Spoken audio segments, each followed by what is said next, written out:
ดาวกรอบๆกินกับผัดกะเพราสุดแซ่บแล้ว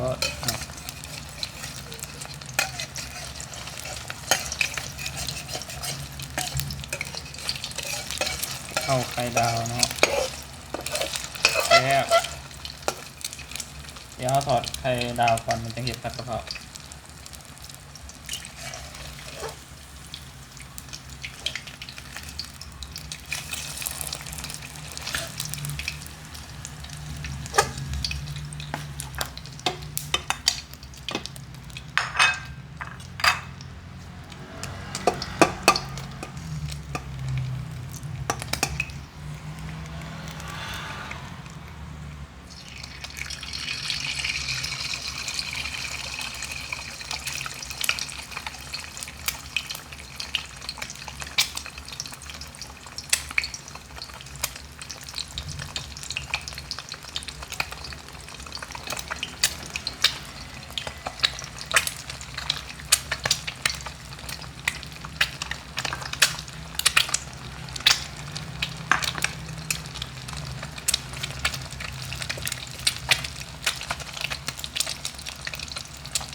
เอากรอบนองนุ่มในเลยเนาะ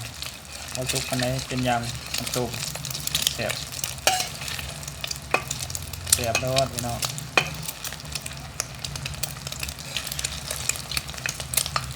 นี่ได้แล้วเนี่ยไปแล้วโอเคแล้วก็สีไหนกระดาษแล้วเนาะ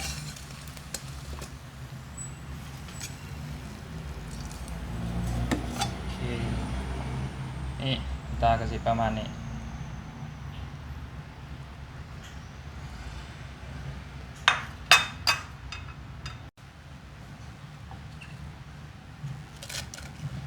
ใส่พริกเนาะใส่พริกเจียมไป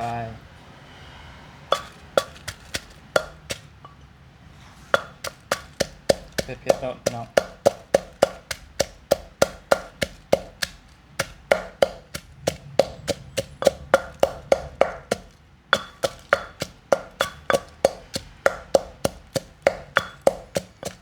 เอาเผ็ดๆถึงแสบเนาะผัดกะเพรามันต้องเผ็ดถึงแสบ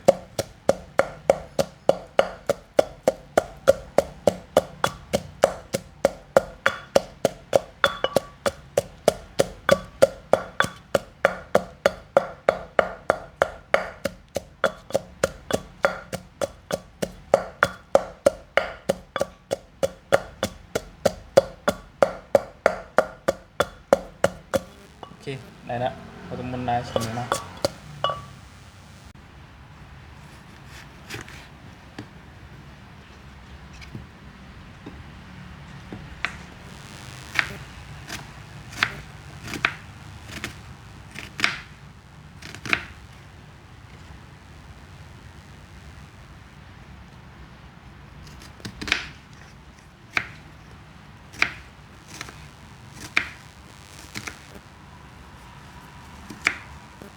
ใส่หอมใหญ่นำเนาะ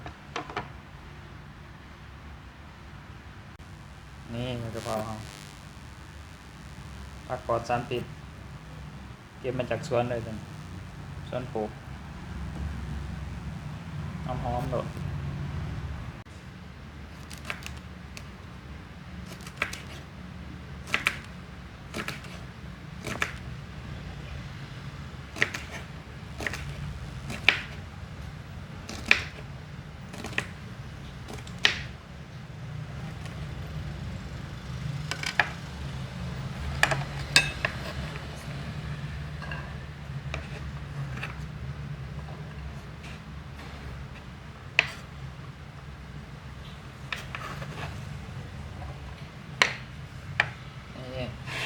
ไอ้เครื่องเคียงแล้วพี่น้อง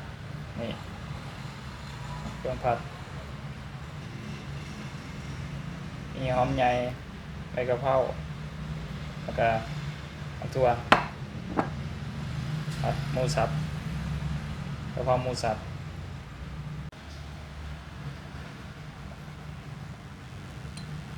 เด้อเริ่มพัดระบาดเสร็จรถนะ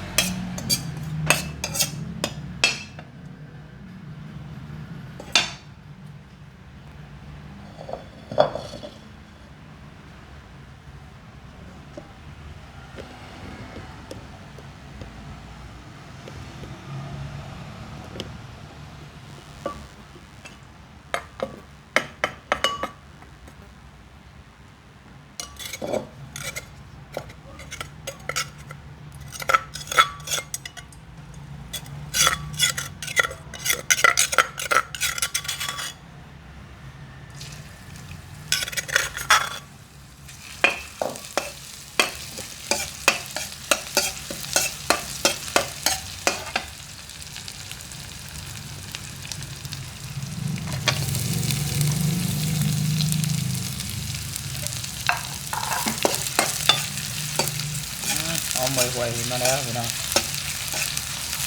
หอมแล้ว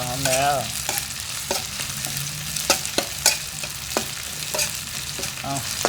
แซ่บมาเนี่ยนี่อันนี้ตามลงไป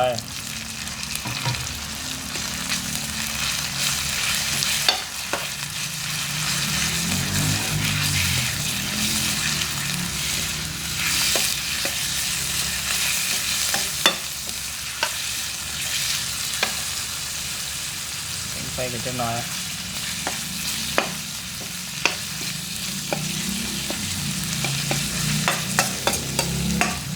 เองแต่เองพี่น้องเองแต่เองหอมมาเลยหอมแล้วใส่ตัวลงไป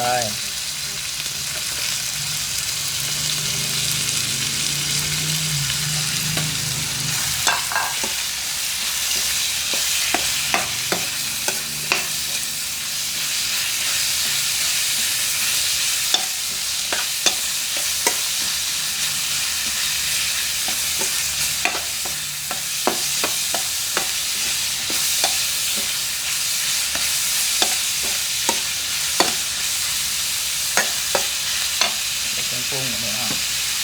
มันน้อย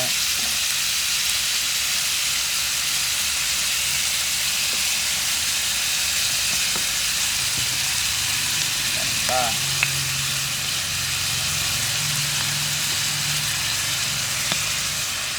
ใส่ซีอิ๊วตามลงไป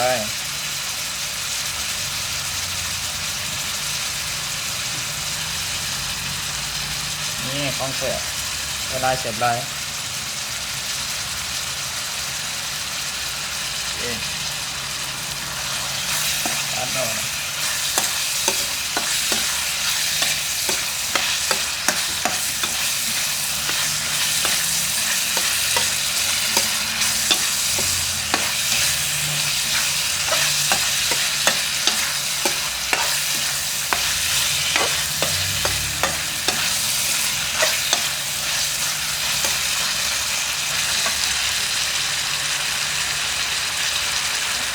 เป็นมันจะมา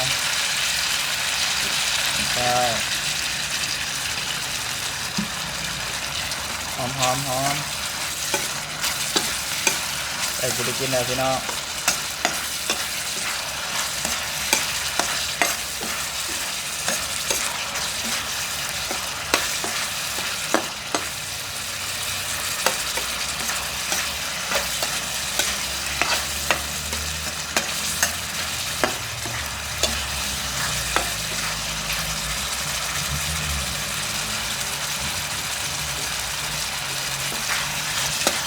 หอม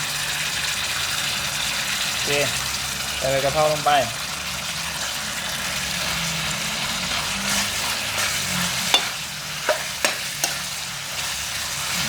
หอมใบกะเพราแล้วมันเด้อพี่น้องเด้อ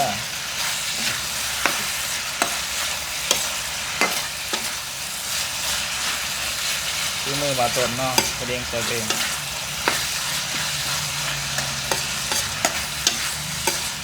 ฝากกดไลค์กดแชร์กดติดตามเลยเด้อ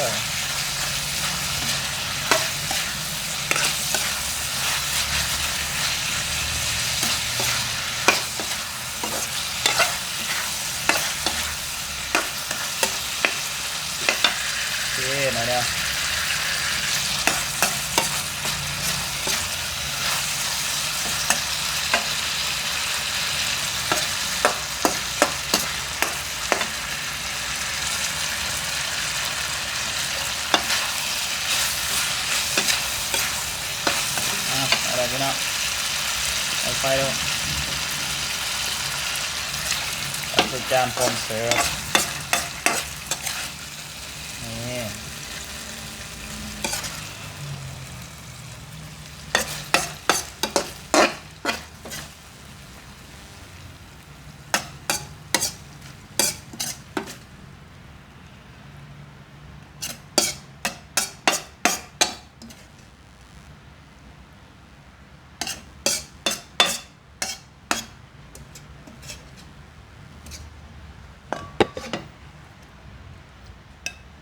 นี่พี่น้องผัดกะเพราซีมือมาต้น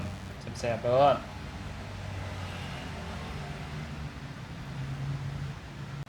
นี่กะเพราก็ได้แล้วเนาะนี่กะเพรากับไข่ดาวมันจะคล้องคู่กันกะเพราไข่ดาวนี่แซ่บๆแบบพี่น้องนี่แล้วโอเคกินได้มันนี่ไปเอาเสิร์ฟขึ้นโต๊ะเด้อนี่พี่น้องหน้าตาก็สิประมาณนี้เด้อพี่น้องเด้อทุกคนเด้อกินข้าวแซ่บๆกับบ่ตดเด้อฝากกดไลค์กดแชร์กดติดตามด้วยเด้อทุกคน